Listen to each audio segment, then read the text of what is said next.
Good morning, everyone, and welcome to the Sirius Report. Well, there's an interesting thing taking shape in Europe now as the United States seeks more and more to pull out of its dependency on and overship of NATO, the European Union, and the vassal states that it has, for all intents and purposes, ruled over going back to the end of World War II. And that, of course, is the power vacuum that is suddenly emerging within Europe and the fight between a number of different nations to fill that vacuum and to see about dominating geopolitics on the European continent going forward. This is one of the more fascinating things if you take a look recently from Olaf Scholz, from van der Leyen at the EU, from a number of the different individuals who are the foreign and defense ministers, both at the EU level and at the national level. And then, of course, you have those within Europe who want to keep a good partnership with the United States, but at the same time not be under the full dominion, i.e. have their cake and eat it too. Starting first, if you take a look at France, and France has been the most boisterous in recent days, even to the point where Macron is talking about putting a nuclear umbrella over the entirety of the continent as a means to dissuade Russia from attacking Europe. Of course, we know that there has been absolutely zero evidence that Russia has wanted to move into the European continent. They had a much better opportunity back during the Cold War days. Of course, that would have led to World War III just as well. But even now, Russia simply wants to go ahead and have good relations, if they can, with Europe. And Europe is trying to hold on to its old colonial ways where it has dominion, even though it's losing more and more stake in the colonies and in the territories that they had before, i.e. we can see this in Africa, of all places.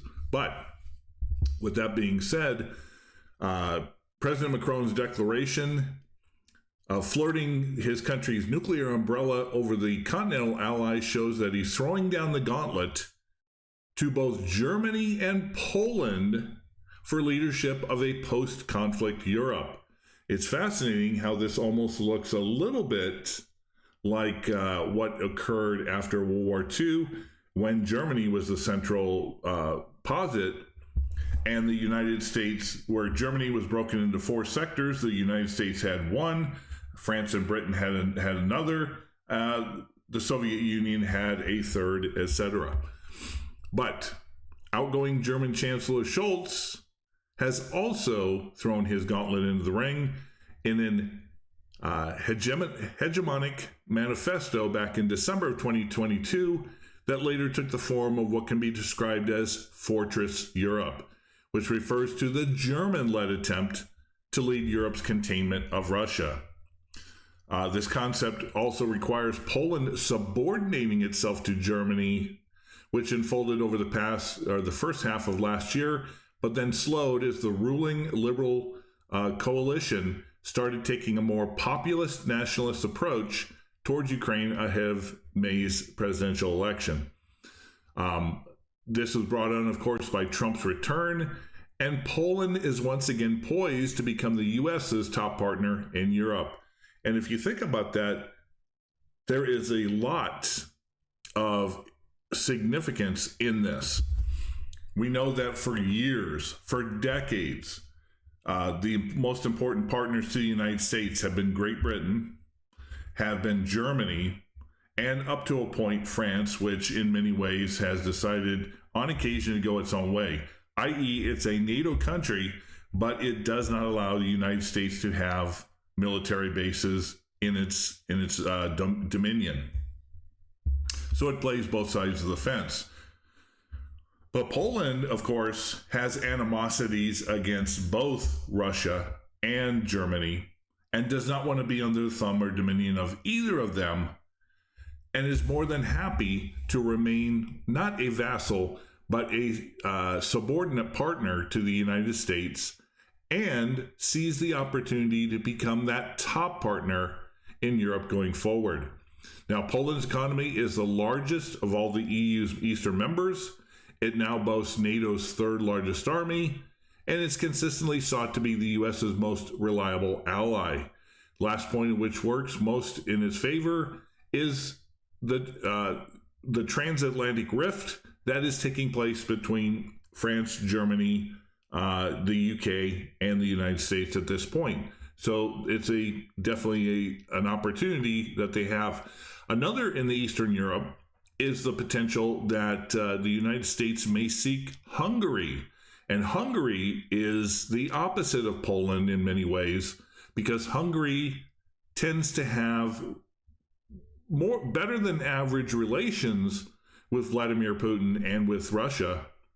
And the United States is considering, if Germany decides to go its own way and spurn Washington, that Trump will move many of the bases and military arms as well as personnel into Hungary, out of Germany, and instead then use that as the tip of the spear in its defense against any potential Russian aggression.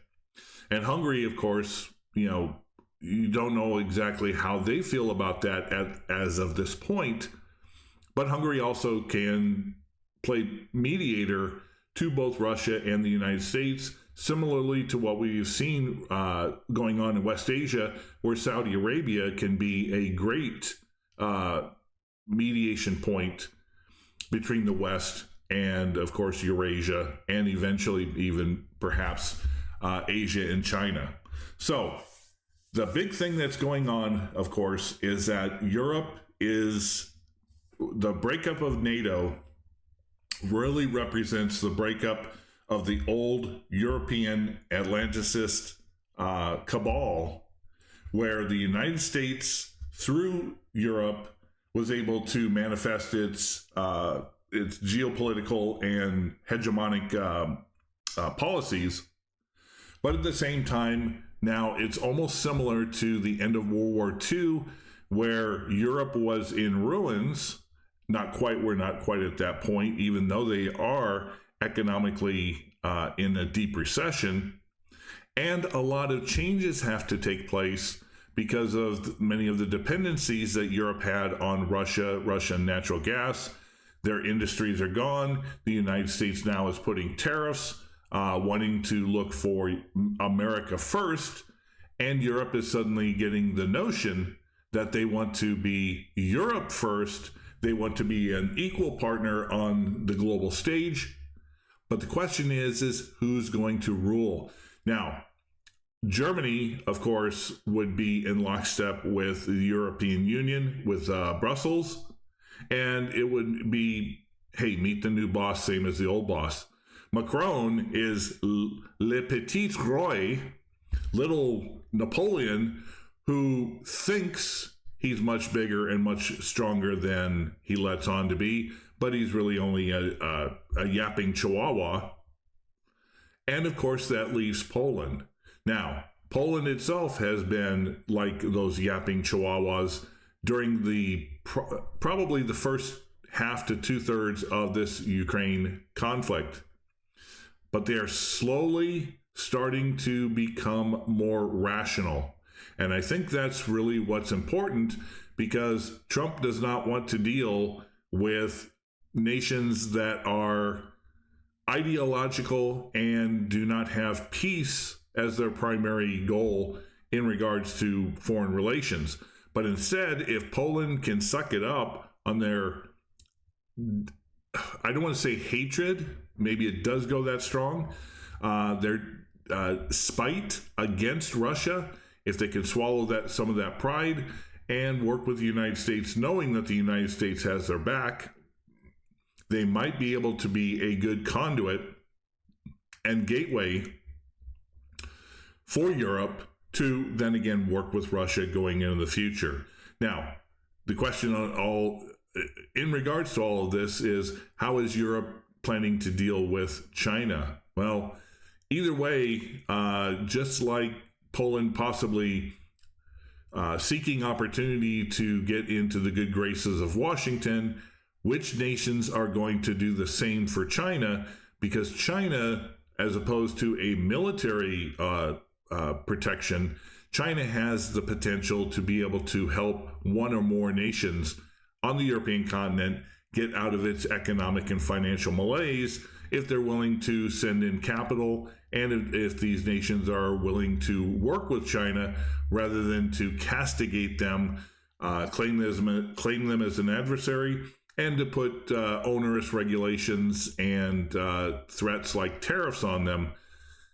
I suspect China would be more than happy to find a trade partner in Europe, especially if Trump in the United States wants to continue playing this tariff on, tariff off game and the like.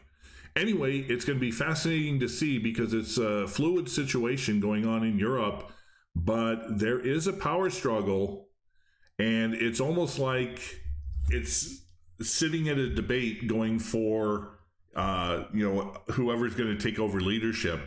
The rational one is Poland. The bombastic one is Macron. And then, of course, we have Germany, who's trying to act like, well, we're the strongest, biggest power on the European continent. We should just get it by default. The world is changing, and Europe is going to have to certainly change.